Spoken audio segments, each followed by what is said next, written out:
Hello everyone, Assalamu alaikum. How are you all? I hope you are well. Welcome back to my channel in this new video. Today's video, how to add outside border text in Microsoft Word. So let's started. At first open your Word document file. Firstly, then we show outside border text in Microsoft Word. Now firstly, select from the text. Now going to the home menu option. Now click for the border option. Now for click. Then click for the outside border. That's it. Then again another process the outside border.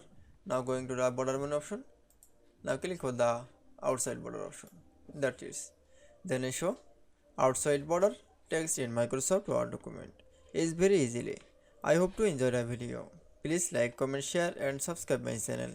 Thanks for watching my video.